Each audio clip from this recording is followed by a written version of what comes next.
大家好，我是大王，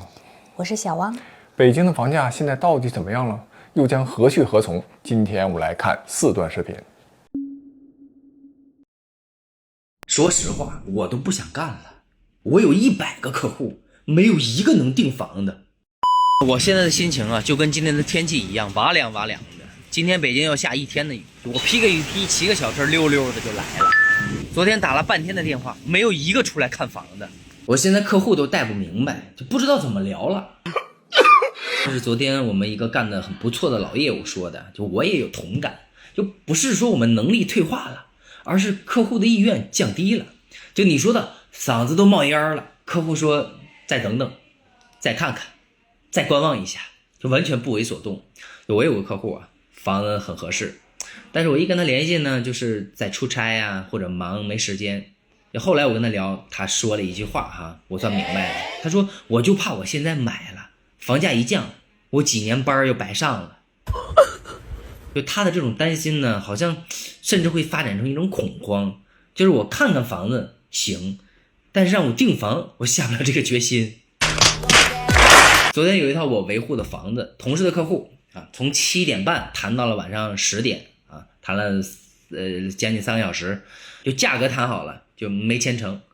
客户呢是个年轻人，家里人呢是没在北京。那最后呢商量了一下，就他家里的老人连夜买飞机票，说来北京看一眼再做这个决定。就其实你说老人来了又能怎么样呢？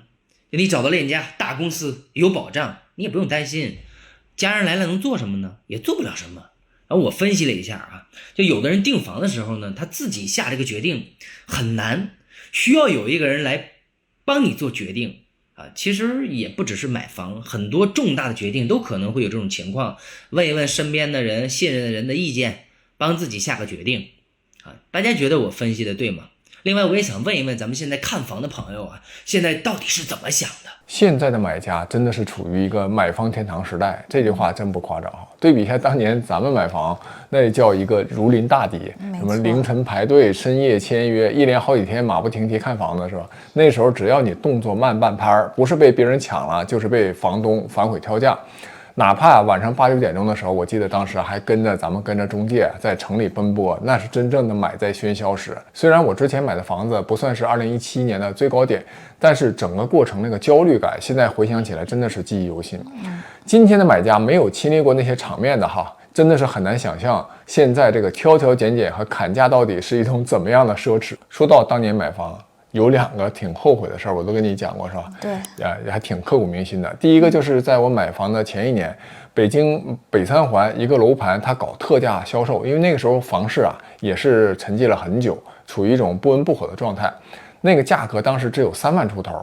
但是呢，你要有内部渠道。应该是开发商当时想回笼资金，就想快速促销，当时我就犹豫了哈，没有去看一看。现在想想，绝对是错过了一次白捡钱的机会。即便是北京的房价经过这么长时间的一个连续下跌，现在人家那个房价呀还是坚挺在8万多左右。第二个故事就是关于我放弃一套新房。当时一开始买房的时候，主要就是看2手房，但是就经历了很多房东跳价的情况，有的时候这个你慢半拍又被别的买家给抢去了。对，而且我记得我们当时还就是看了一套2手房嘛，然后在大晚上去看的，而且火急火燎的，就是链家约我们要签合同，说因为市场太好了，然后很多人都在抢，都在排队等，如果你们不马上签，可能房东就卖给别人了。然后我们当时就半夜去看了1次啊，都等不及到第2天再去看第2次，就链家就要约我们去签合同。后来我们左思右想，觉得这买房也不是买白菜，对吧？这么大一个事儿，不得白天去瞅瞅嘛？然后小区外面的路况啊，有没有高压线啊等等的，我们就还是挺犹豫的，就当天晚上就没签，然后结果第2天链家就跟我们说那套房就卖给别人了。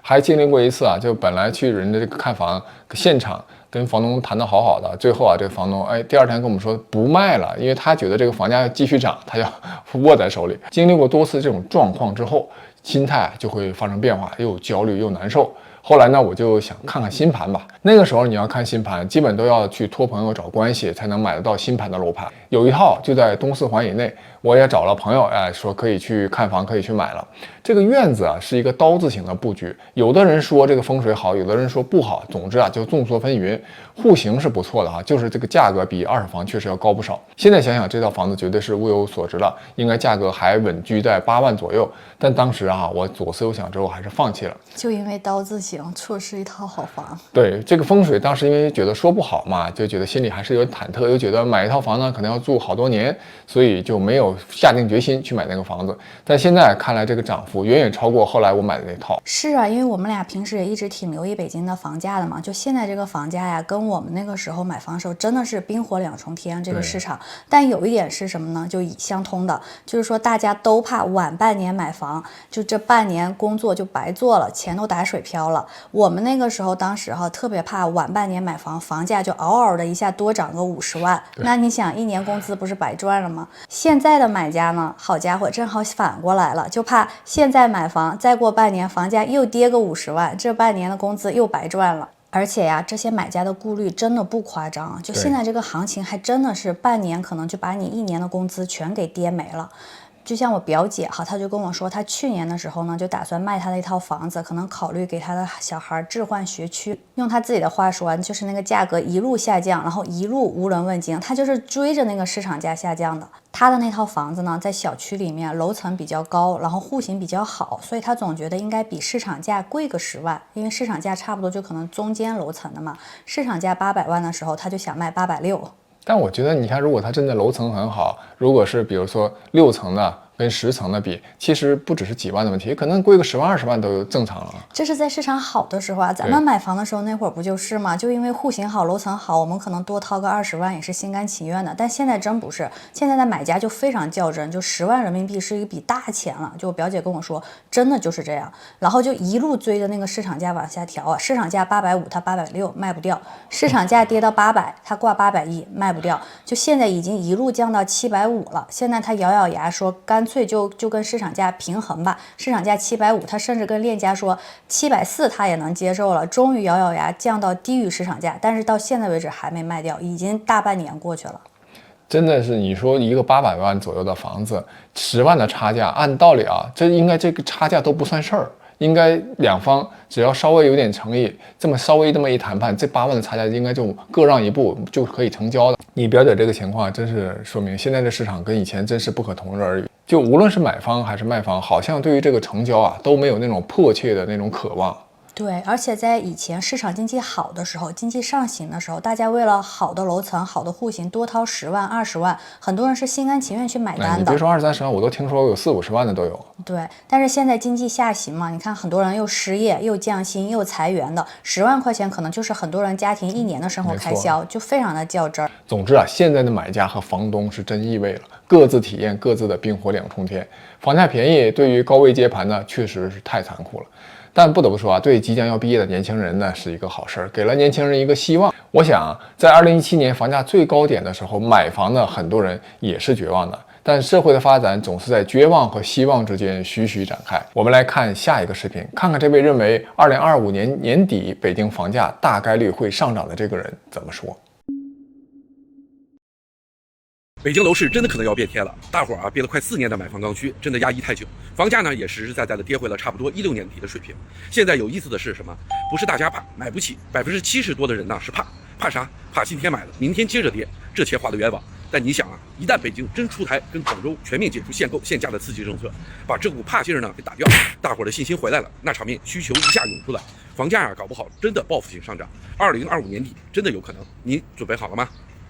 其实很多人对于北京、上海的房价都有一个长期的疑问，一方面吧，觉得确实现在没有涨的动力了；另一方面又确实认为北京、上海和全国其他任何一座城市都不同，有着极强的特殊性。所以，即便在近几年房价一路下行的这个背景之下，对于北京、上海房价是否上涨，就一直存在不同的声音。我想说啊，这个核心变量其实就是一个限购是否放开。只要北京放开限购，如果我还在国内的话，在北京如果还没有房的话，那作为一个家长，我会毫不犹豫第一时间进场，不仅是为孩子的未来，也是对趋势的判断。北京它毫无疑问集中了全国最优质的教育、医疗和就业的资源，从北大清华到协和医院，从央企总部到艺术圈核心，从奥运场馆到高新产业，北京就是那个资源中心加人脉中心的超级城市。与之相比，你看，无论是广州、深圳还是杭州的地位，确实没有办法跟它相提并论呢。只有上海能够跟与之一战。是啊，其实北京怎么说呢？它的文化底蕴还是让这座城市挺有魅力的。你看我作为南方人哈，当时也是受到这种吸引，然后报考北京的大学。哎，说到这儿哈，做一个小澄清，因为很多网友在评论区留言，总问我小汪你是不是东北的呀？其实我真的是地地道道的南方姑娘。但是你看网络上不是有个段子吗？就是说，如果你上大学的时候，你的大学室友里面有一个是东北人，那毕业了之后，这个寝室的人都会变成一窝子东北人。你看你这个寝室这两个词儿，其实就是东北话，一般应该说宿舍。我们宿舍啊，当时就是有一个东北姑娘，然后就4年的时间就把我的口音给带跑偏了。但怎么说，这东北话是不是也太容易上口了呀？从另一个角度来理解，就是你的学习能力太强了。那好吧，我就当成夸赞了。你刚才说的那个观点，其实我挺赞同的，因为结合我自己的经历呢，我的那些中学同学哈，就是考大学考到北京、上海的，尤其是比较好的大学，像985啊、211，然后毕业了，基本上都顺利的在北京和上海找到了工作，其中有不少呢还拿到了北京户口和上海户口。当然呢，这也是因为早几年的时候相对比较容易，是一个比较难以复制的时代红利吧。而我们这批同学当中啊，拿到了北京户口和上海户口的人，在这几年陆陆续续都买了房。当然了，大部分都是还是要靠家里赞助嘛。家里条件好的就会买的离市区近啊，然后大一点；然后家里条件差的呢，也会给孩子在郊区买个小房子。反正不管怎么样，最后都是上车了。所以我非常同意哈，中国人很多人在卷啊，其实都是为了孩子在卷。然后尤其考虑到下一代，如果这个孩子，你看我们现在是还要考大学，然后毕业扎根拿到户口才能有买房资格。可是如果现在限购一旦放开，那很多家长肯定会为了小孩，就是说不管怎么样，哪怕掏空6个钱包，还是要在北京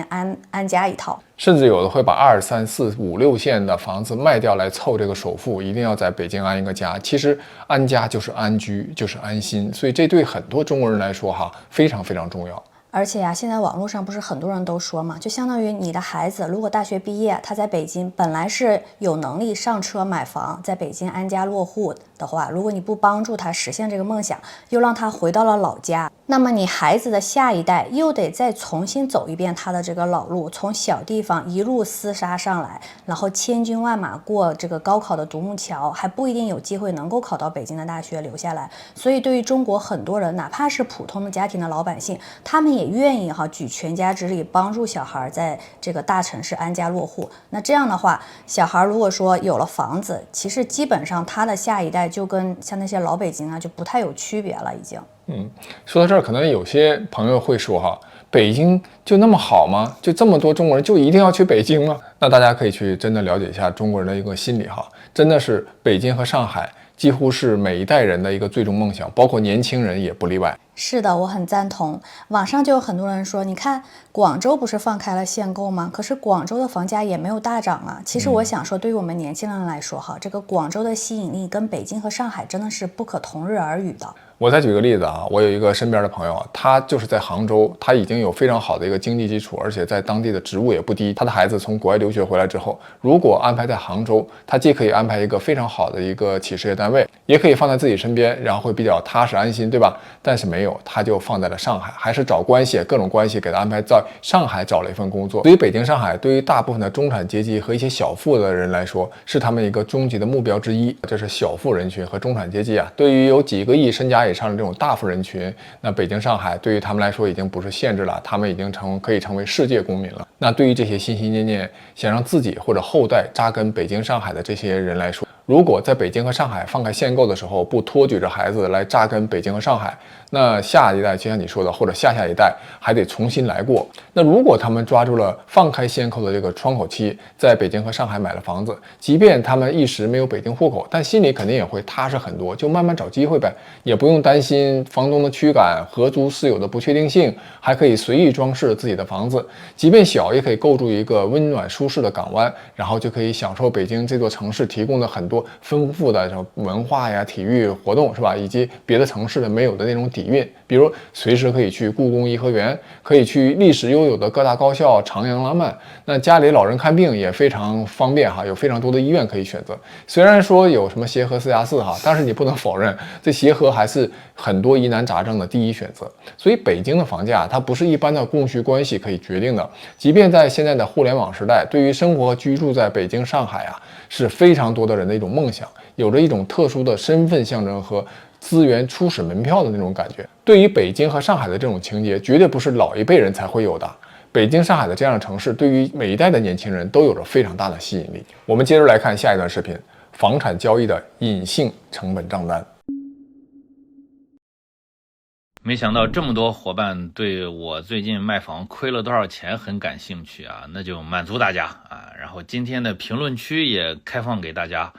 伙伴们可以都讲讲自己买房卖房亏钱挣钱的故事吧啊，毕竟甜蜜分享出来就是一起甜蜜，而痛苦分享出来大家一起痛苦也就没那么苦了。我先说哈，我这是痛苦，就是我最近卖掉的是我在北京买的第2套房，然后卖完以后算了一下，总共亏了100多万吧，100多万呀啊！想一想，我一农村孩子苦逼打工挣100多万，多么的不容易！哎呀，一套房说没就没了，是不是？这套房是我21年初的时候买的哈。5年前了，4-5年前了啊，当时不到500万，然后为了好计算，就当500万吧啊，这样的话大家听得也清楚一些。其实就是最近我把它卖了，房价本身亏的并不算多哈，这亏个10万8万的，但是这5年以来，每个月光贷款就给银行的利息也得小1万啊，这一下子你看40-50万就没了。而且北京链家当时买房的中介费啊，就是几年前一直是2.7个点啊，2.7个点呀啊，乘以500，那就是10几万。那当时北京2套房的契税也是3个点啊，就是后来又降了啊，但是当时是3个点，又是10几万啊。还有以前就是卖房的时候是不交中介费的，那这次卖房也得交1个点的中介费。这又4-5万啊，这总共加起来已经有差不多得80万了啊。那而且我买的当时是一个老房子，然后整个全都重新拆了，重新装修了一遍，装修就不少钱，然后再加上你持有2套房子，那你所有的家具、家电、生活用品，什么水电、燃气费都得2套啊，都得交2套的钱，那这一算又好几十万啊，什么加上装修这些。那这样一加总，你看100好几十万就这么没了啊！然后最关键的是什么呢？最关键的是你现在把房子卖了，然后把银行的贷款给还掉了，你会发现剩不下多少钱。你说气人不气人？是不是啊？全都给银行打工了。所以我的建议是什么呢？就是如果说你有好几套房子，然后现在还在还着贷款的，那我建议是处理掉。很多人计算这个房子的成本和价值很简单哈，就是觉得是买入价减去卖出价，比如300万买的280万卖了，就以为只亏了20万。但是看了这段视频是吧，大家现在应该清晰的看到，事实远没有这么简单。你真正要计算的是交易全过程的隐性成本，包括中介费。以前呢，链家是2.7%的这个高额中介费，真的好高啊！这比海外高多了，海外都没有2.7这么高的。而且这中介费名义上是房东出，但实际上是买家出钱，这是在过去哈。现在据说链家已经降到1%了，而且是双方各出1%，其实加起来还是2%左右。在现在市场这么差的环境下，链家这个中介费收的还真不低。其实他也非常可以理解哈，因为他现在市场环境差，这也意味着他每卖一单都需要付出更多的劳动和口舌。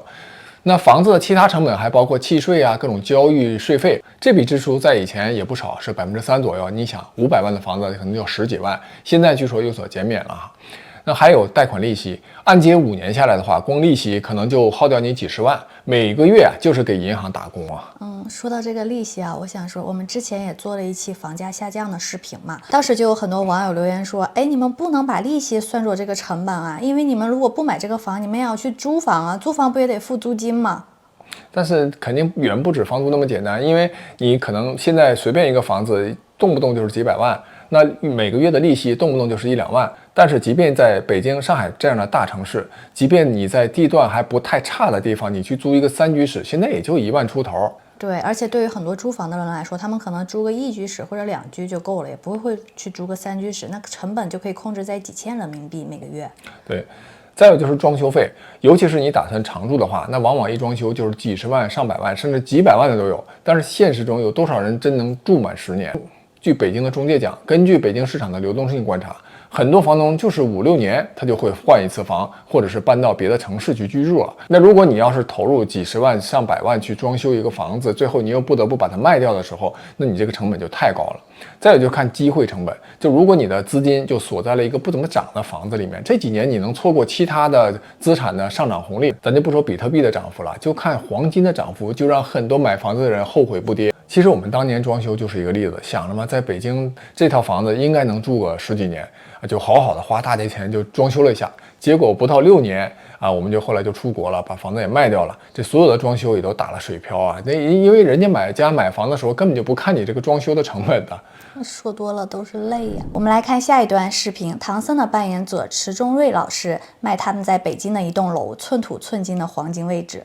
我现在在北京的市中心，这条街叫金鱼胡同。我身后这个大楼，它是70年大产权的民用住宅。在北京的2环里能有这样的住宅，很多人是不知道的。这里离故宫博物院只有900米，这个大楼是10面挂彩，100年都不会褪色。现在我们来到了3居室的大厅，这个部分是餐厅，那边部分是休闲的部分，休息啊，看电视啊。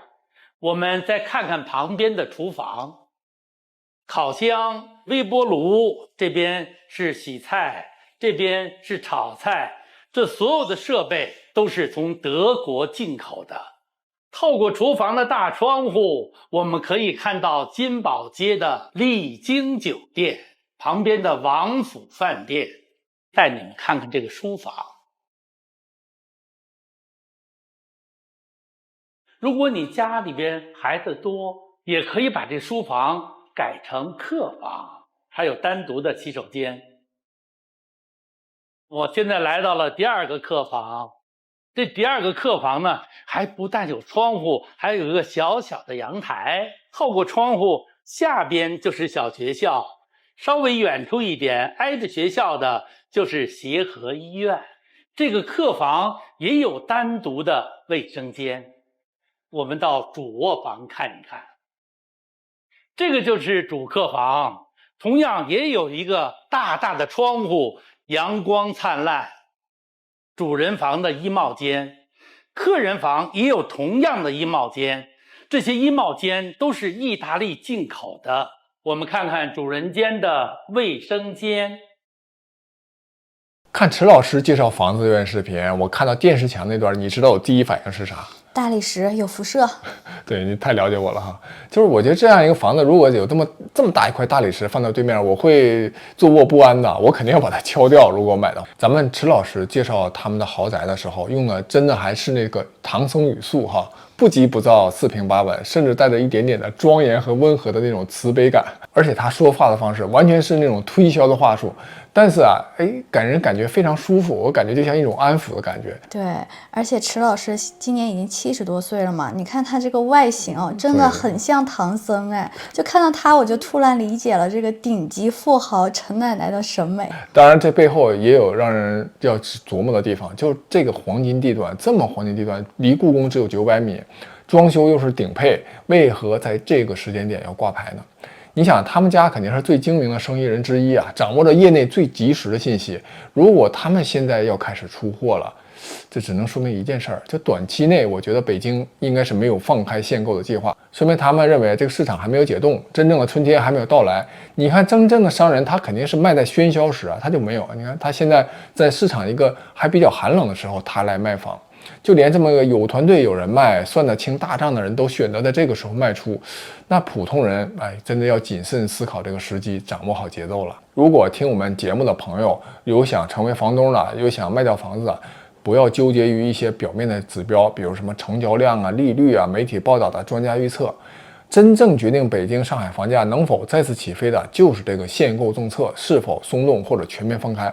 只要这个政策一天不松，北京、上海的房价就像一只被摁住翅膀的鹰，但一旦放松，你将会看到它起飞的会有多快。在那一刻，买房这件事儿已经不再是资产配置了，而是一场资源的抢夺。我这么说，肯定会有人跳脚说，北京房价不可能涨了，中国经济现在没戏了，人口又崩盘了，大家都在收入下降，大量人失业，没有任何上涨的动力。结合中国现在的状况，持这样观点的朋友可以说你们的想法是大差不差的。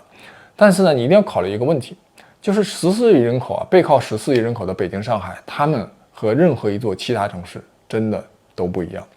本期就讲完了，喜欢我们的节目，请点赞、订阅、打开小铃铛。有不同意见，欢迎评论区友好讨论。下期节目再见。再见。